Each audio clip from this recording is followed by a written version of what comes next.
नमस्कार दोस्तों, मैं हूं आपका दोस्त के बी। तो चलिए कल के प्रश्नों के रिवीजन के साथ में आज के इस वीडियो की हम शुरुआत करते हैं।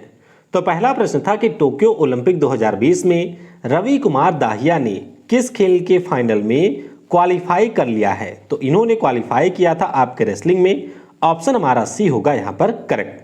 अगला प्रश्न था कि टोक्यो ओलंपिक 2021 में लवलीना बोरगोहेन ने कौन सा पदक जीता है। तो इन्होंने जीता आपके कांस्य पदक, यानी कि ऑप्शन हमारा बी होगा करेक्ट। अगला प्रश्न था कि टोक्यो ओलंपिक में ऑस्ट्रेलिया की जो तैराक हैं जिनका नाम है एमा मैक्योन, इन्होंने कुल कितने स्वर्ण पदक जीते। तो इन्होंने टोटल आपके 4 स्वर्ण पदक जीते हैं।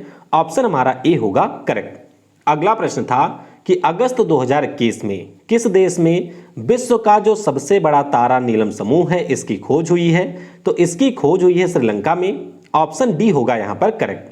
अगला प्रश्न था कि अगस्त 2021 में भारत सरकार के द्वारा रफाइल का जो दूसरा स्क्वाड्रन है इसको किस राज्य के वायुसेना कमान में शामिल किया गया। तो इसे शामिल किया गया है पश्चिम बंगाल में।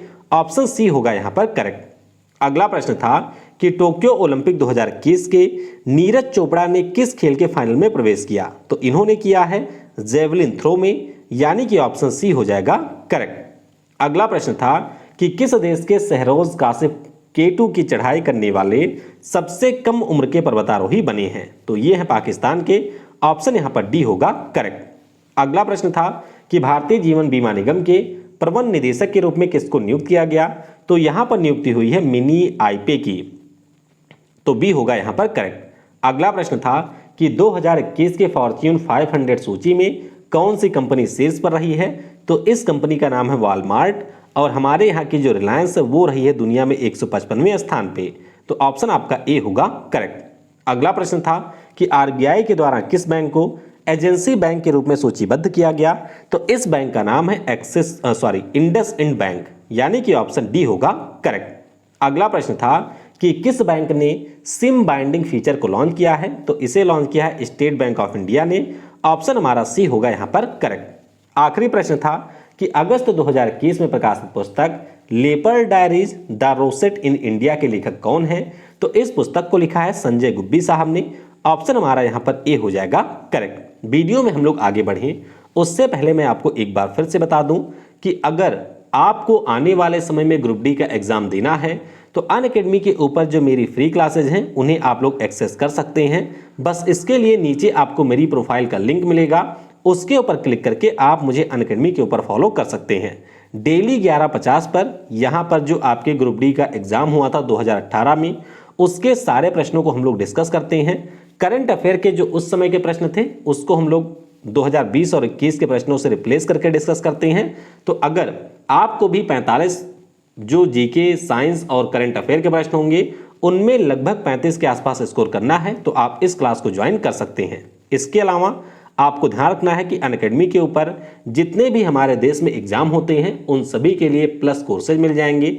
इन सारे कोर्सेज की खास बात यह होती है कि इसमें आपको एक स्ट्रक्चर कोर्स मिलेगा, यानी कि जैसे ही आप किसी नए बैच में एनरोल करेंगे उस बैच का पूरा शेड्यूल क्या होगा, कौन कौन से टीचर आपको पढ़ाएंगे, उस सभी के बारे में जानकारी आपको मिल जाएगी। तो अगर आपको किसी भी प्रकार का कोई कोर्स यहाँ पर परचेज करना है और आप लोग उसके ऊपर मैक्सिमम डिस्काउंट चाहते हैं तो यूज करिएगा कोड KV10। इसके अलावा ध्यान रखिएगा कि अगर आप मेरा कोड यूज करेंगे तो आपको 10% का कैशबैक भी यहाँ पर मिलेगा और लगभग आप 25 से 30% का डिस्काउंट अवेल कर सकते हैं। उसके लिए आपको मुझसे एक बार कांटेक्ट करना होगा। और ध्यान रखिएगा कि हर संडे के दिन अनअकैडमी के ऊपर हमारे सभी कैटेगरी में कॉम्बैट होता है। तो अगर आप लोग अनअकैडमी का फ्री सब्सक्रिप्शन जीतना चाहते हैं तो इस कॉम्बैट में भी हिस्सा ले सकते हैं। एसएससी कैटेगरी का जो कॉम्बैट है वो आपका दिन में 12 बजे होता है हर संडे को। आपको 50 मिनट में 36 प्रश्न यहाँ पर करने होते हैं और अगर आपकी रैंक टॉप पे आती है तो आपको यहाँ पर फ्री में सब्सक्रिप्शन अनअकैडमी के द्वारा दिया जाएगा। तो चलिए अब हम लोग आज के प्रश्नों से शुरुआत करते हैं। पहला प्रश्न है कि टोक्यो ओलंपिक 2020 में रवि दाहिया ने किस खेल में रजत पदक जीता है। तो ये हमारे हरियाणा के एक रेसलर हैं और इन्होंने आपके रेसलिंग में यहाँ पर रजत पदक जीत लिया है। ऑप्शन हमारा यहाँ पर डी हो जाएगा करेक्ट। अब देखिए इनका जो मुकाबला हुआ वो रूस के पहलवान से हुआ जिनका नाम है जऊर इग्यो। तो 57 किलोग्राम वर्ग में इनका ये मुकाबला हुआ था, जिसमें इनको हार मिली और इस कारण से हमारे जो रवि दाहिया जी हैं इनको मिला है यहाँ पर रजत पदक। तो ये जो जऊर इग्यो हैं रूस वाले, इनको यहाँ पर मिल गया है स्वर्ण पदक और रजत पदक मिला है हमारे रवि दाहिया जी को। अच्छा, आपको ये भी ध्यान रखना है कि अगर हम लोग रेसलिंग की बात करते हैं तो हमारे देश के ये 5वें रेसलर हैं जिन्होंने यहाँ पर पदक जीता है। इससे पहले केडी जाधव जिन्होंने 1952 में आपका कांस्य पदक जीता था। सुशील कुमार जी की अगर हम लोग बात करते हैं तो इस समय फिलहाल ये जेल में हैं, लेकिन 2008 में कांस्य पदक और 2012 में इन्होंने आपके रजत पदक जीता था। योगेश्वर दत्तों ने भी 2012 में जीता था। तो नीचे कमेंट में आप बताइएगा कि योगेश्वर दत्तों ने कौन सा पदक जीता था। महिलाओं में एकमात्र महिला है हमारे देश की जिन्होंने आपके रेसलिंग में पदक जीता हुआ है और इनका नाम है साक्षी मलिक। ध्यान रखिएगा 2016 में जो रियो डी जेनेरियो में ओलंपिक हुआ था इसमें इन्होंने कांस्य पदक जीता था। तो आपको बताना है कि योगेश्वर दत्तों ने 2012 में कौन सा पदक रेसलिंग में यहाँ पर जीता था। तो ये 5वें रेसलर बने हैं जिन्होंने हमारे देश की तरफ से ओलंपिक में पदक जीता है।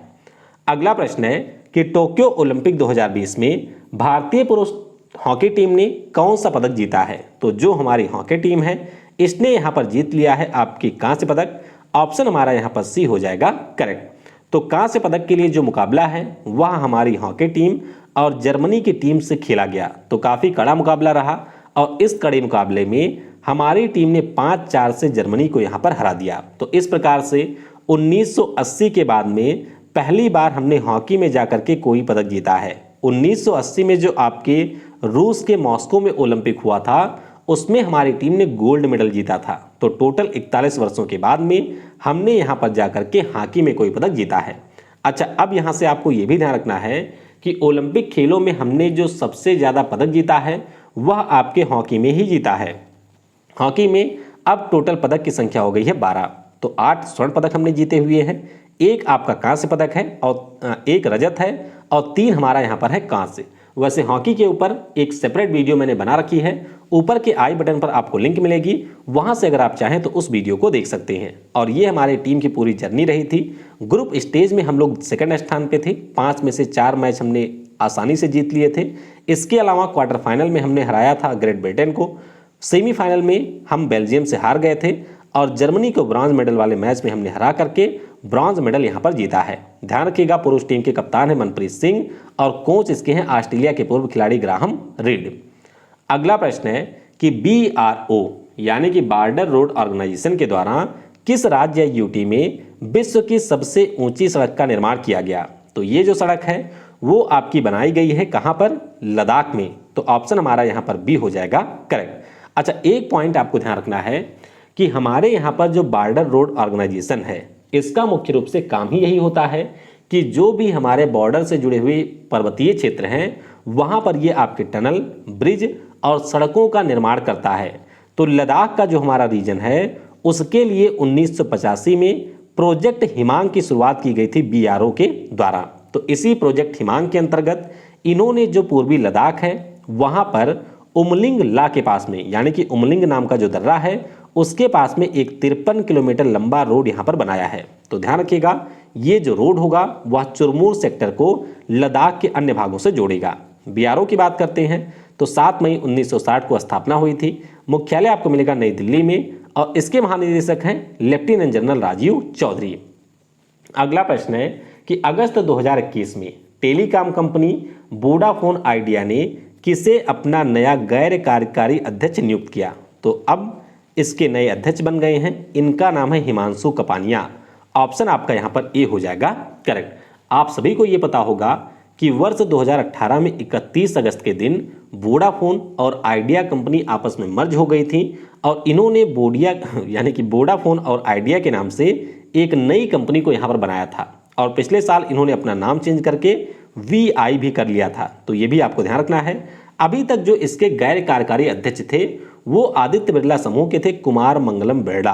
तो इन्होंने अपने पद से इस्तीफा दे दिया और उसके बाद में यहाँ पर जो बोर्ड ऑफ डायरेक्टर हैं उन्होंने हिमांशु कपानिया को नया गैर कार्यकारी अध्यक्ष बना दिया है। तो ऑप्शन आपका यहाँ पर ए हो जाएगा करेक्ट। तो ये आप देख सकते हैं हिमांशु कपानिया हैं जो कि पहले एक निदेशक हुआ करते थे, अब ये इसके नए अध्यक्ष बन गए हैं। CEO कौन है? तो रविंदर ठक्कर आपके VI कंपनी के इस समय CEO हैं।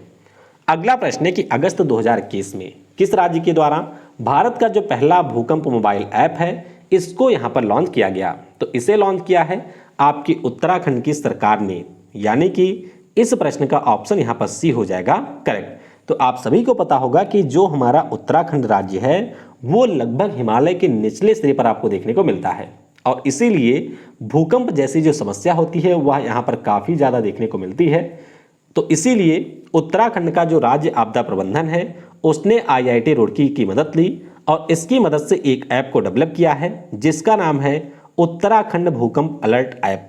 अब ये जो हमारा ऐप होगा वह किसी भी स्थान पर अगर भूकंप की घटना के संबंध में कोई भी जानकारी होगी तो उसके संबंध में ये चेतावनी देगा जो भी इसके यूजर होंगे। इसके अलावा कोई भी अगर आपातकालीन स्थिति होगी तो उसके बारे में भी जानकारी इस ऐप के माध्यम से दी जाएगी। तो उत्तराखंड के जो हमारे CM हैं पुष्कर सिंह धामी, उनके द्वारा इस ऐप को अभी लॉन्च किया गया है। तो ऑप्शन हमारा सी होगा करेक्ट।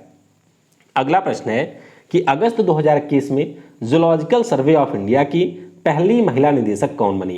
काफी ज्यादा महत्वपूर्ण प्रश्न है क्योंकि आज तक जूलॉजिकल सर्वे ऑफ इंडिया की कोई भी महिला निदेशक नहीं थी। पहली निदेशक है, इनका नाम है धृति बनर्जी, यानी कि ऑप्शन हमारा यहाँ पर डी हो जाएगा करेक्ट। तो ये आप देख सकते हैं, ये है Dhriti Banerjee, zoological survey of India की ये हमारी नई निदेशक बनी है।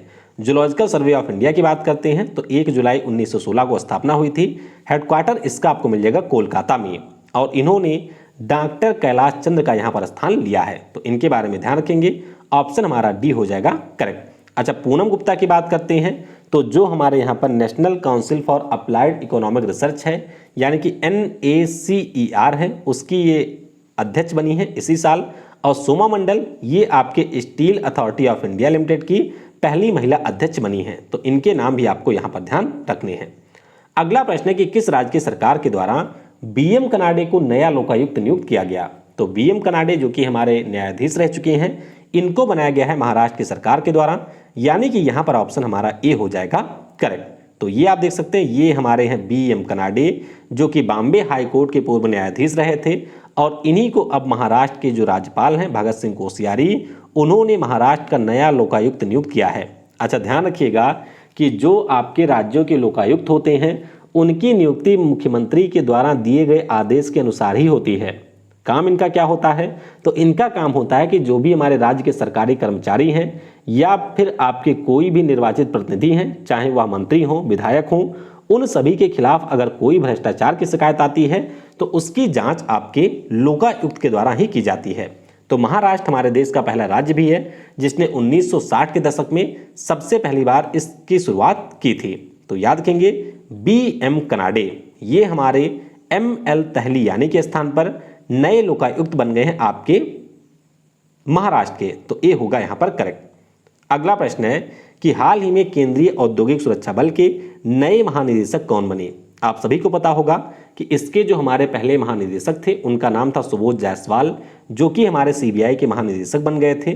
तो अब सुबोध कुमार जायसवाल के स्थान पे नए महानिदेशक बने हैं, इनका नाम है सुधीर कुमार सक्सेना। तो ऑप्शन यहां पर आपका डी हो जाएगा करेक्ट। अच्छा, सुधीर कुमार सक्सेना की बात करते हैं तो ये मध्य प्रदेश कैडर के 1987 बैच के IPS अधिकारी हैं और सुबोध जायसवाल के स्थान पर ये CISF के नए प्रमुख यहाँ पर बने हैं। CISF की बात करते हैं तो जो भी हमारे सरकारी प्रतिष्ठान वगैरह होते हैं जैसे आपका रेलवे हो गया या फिर अगर हम लोग हाई कोर्ट की बात करते हैं, मेट्रो की बात करते हैं तो वहाँ पर ये सिक्योरिटी प्रदान करते हैं। 10 मार्च 1969 को स्थापना हुई थी, मुख्यालय है दिल्ली में और इसका मोटो होता है प्रोटेक्शन एंड सिक्योरिटी। अच्छा, बाकी की बात करते हैं तो SS देसवाल साहब ITBP के हैं, इस समय BSF के महानिदेशक का भी प्रभार इनको मिला हुआ है। P चंद्रन नायर के बारे में हम लोगों ने पढ़ा था कि ये जो हमारे हैं P चंद्रन नायर साहब, इनके बारे में आपको ध्यान ये रखना है कि ये असम राइफल के यहाँ पर नए महानिदेशक बने हैं। अगला प्रश्न है कि अगस्त 2021 में भारत के पहले स्वदेशी एयरक्राफ्ट कैरियर डैश डैश ने समुद्री परीक्षण की शुरुआत की है। तो बहुत ही शानदार प्रश्न है, ध्यान रखिएगा। हमारे देश का पहला इंडिजीनियस एयरक्राफ्ट है, नाम है इसका INS विक्रांत। तो ऑप्शन यहाँ पर बी हो जाएगा करेक्ट। अच्छा, इसके पहले में हम लोग इसके बारे में पहले भी हम लोग कई बार ऑलरेडी पढ़ चुके हैं। उस समय मैंने आपको बताया था कि हमारे देश में सिर्फ एकमात्र एयरक्राफ्ट कैरियर है जिसका नाम है INS विक्रमादित्य। इसकी खास बात क्या है कि इसमें भी आपके कई सारे जो जहाज वगैरह होते हैं या जो हमारे एरोप्लेन होते हैं उनको हम लोग इस पर लैंड करा सकते हैं, यहाँ से हम लोग उड़ान भरवा सकते हैं। लेकिन ये जो हमारा एयरक्राफ्ट कैरियर था इसको हमने रसिया से किया था परचेज। तो अभी हमारे यहाँ की जो कोसीन शिपयार्ड लिमिटेड कंपनी है उसके द्वारा 3.5 बिलियन डॉलर की लागत से यहाँ पर इस जहाज का निर्माण किया गया है। तो देख सकते हैं 262 मीटर इसकी टोटल लंबाई है, हाइट इसकी 59 मीटर है, वेट इसका 40,000 टन है और 62 मीटर इसकी टोटल विड्थ है और इसकी टॉप स्पीड होगी आपके समुद्र में 28 नॉट। तो अगस्त 2022 में इसको कमीशन किए जाने की योजना है और अभी इसने अपने परीक्षण की शुरुआत कर दी है। अच्छा, परीक्षा में हो सकता है आपसे IAC के नाम से भी प्रश्न पूछ लिया जाए। तो IAC का मतलब है इंडिजीनस एयरक्राफ्ट कैरियर 1। तो ध्यान रखेंगे, इंडिजीनस एयरक्राफ्ट कैरियर 1 कहा जाए या INS विक्रांत कहा जाए, दोनों का मतलब एक है। अच्छा, एक हम लोग और बनाएंगे जिसका नाम होगा INS विशाल। हालांकि ये अभी कब तक कंफर्म बन जाएगा इसके बारे में कोई आधिकारिक घोषणा नहीं हुई है, लेकिन यूके के सहयोग से हम लोग इसका निर्माण करेंगे। तो ऑप्शन यहाँ पर बी यानी कि INS विक्रांत होगा करेक्ट। अगला प्रश्न है कि अगस्त 2021 में किसके द्वारा लिखित पुस्तक Balakot air strike how India avenge Pulwama का विमोचन किया गया। तो ये जो हमारी पुस्तक है इसको लिखा है मनन भट्ट ने। तो हमारे नौसेना के एक अधिकारी हैं और उन्हीं के द्वारा ये पुस्तक लिखी गई है। बी हो जाएगा यहाँ पर करेक्ट। आप सभी को याद होगा कि 2019 में जब पुलवामा अटैक किया गया था 14 फरवरी के दिन, जिसमें हमारे CRPF के बहुत सारे सैनिकों को मार दिया गया था, तो उसके बाद में भारत सरकार के द्वारा उसके जवाब में कार्रवाई की गई थी और उसी के पॉइंट ऑफ व्यू से हमने किया था बालाकोट एयर स्ट्राइक, जो कि किया गया था 26 फरवरी को। तो इसी बालाकोट एयर स्ट्राइक के ऊपर यहाँ पर किताब लिखी है मनन भट्ट ने। नाम इसका है Balakot air strike how India avenge Pulwama. तो ध्यान रखेंगे ऑप्शन यहाँ पर बी मनन भट्ट हो जाएगा करेक्ट। अच्छा, यहाँ पर एक फोटो आपको दिखाई दे रही होगी, जरा कमेंट में बताइएगा ये फोटो किसकी है। अगला प्रश्न है कि अगस्त 2021 में किसे प्रोफेसर CR राव शताब्दी स्वर्ण पदक पुरस्कारों से सम्मानित किया गया। तो ये जो पुरस्कार है हमारे दो प्रमुख अर्थशास्त्रियों को मिला है। एक तो है जगदीश भगवती और दूसरे हमारे हैं C रंगराजन। तो ऑप्शन आपका यहाँ पर बी हो जाएगा, डी हो जाएगा करेक्ट, यानी कि जगदीश भगवती और C रंगराजन साहब को यह पुरस्कार मिला है। तो डी होगा आपका यहाँ पर correct. Indian econometric society trust, इसके द्वारा ये पुरस्कार प्रत्येक 2 सालों पर दिए जाते हैं। और आपको ध्यान रखना है कि अर्थशास्त्र के फील्ड में जिन्होंने आजीवन योगदान दिया होता है उन्हीं को ये पुरस्कार मिलता है। तो कोलंबिया विश्वविद्यालय के प्रोफेसर हैं जगदीश भगवती और हमारे RBI के पूर्व गवर्नर रहे हैं जिनका नाम है C रंगराजन। इन दोनों को इस साल ये पुरस्कार दिया गया। तो ध्यान रखिएगा, CR राव शताब्दी स्वर्ण पुरस्कारों से जगदीश भगवती और C रंगराजन जी को सम्मानित किया गया है। अगला प्रश्न है कि अगस्त 2021 में पद्मा सचदेव का निधन हुआ, वह किस भाषा की कवयित्री थी। तो पद्मा सचदेव की बात करते हैं तो ये हमारे डोगरी भाषा की कवयित्री थी। ऑप्शन हमारा यहाँ पर ए हो जाएगा करेक्ट। तो यहाँ पर आप देख सकते हैं ये है पद्मा सचदेव, अभी हाल ही में इनका निधन हुआ है। तो आपको ध्यान रखना है कि पद्म पुरस्कार से ये सम्मानित हो चुकी थी 2001 में। 1971 में इनकी एक कविता थी जिसका नाम था मेरी कविता मेरे गीत, इसके लिए इनको साहित्य अकादमी पुरस्कार भी मिल चुका है। और 2007-8 में मध्य प्रदेश की सरकार के द्वारा इनको कबीर सम्मान भी दिया गया था। तो काफ़ी प्रतिष्ठित हस्ती रही थी, अभी इनका निधन हो गया है। तो चलिए यहाँ तक हमारा करंट अफेयर समाप्त होता है। अब आइए कल के प्रश्नों का उत्तर पहले जान लेते हैं। देखिए, पहला प्रश्न है कि उसेन बोल्ट किस खेल से संबंधित थे। तो आप सभी को पता होगा जमैका के ये धावक थे, यानी कि ट्रैक और फील्ड से ये संबंधित थे और इन्होंने अपने पूरे ओलंपिक कैरियर में सिर्फ जीता हुआ है गोल्ड मेडल। टोटल इन्होंने 8 गोल्ड मेडल जीता हुआ है। अगला प्रश्न था कि भारत ने किस वर्ष ओलंपिक में पहला स्वर्ण पदक जीता था।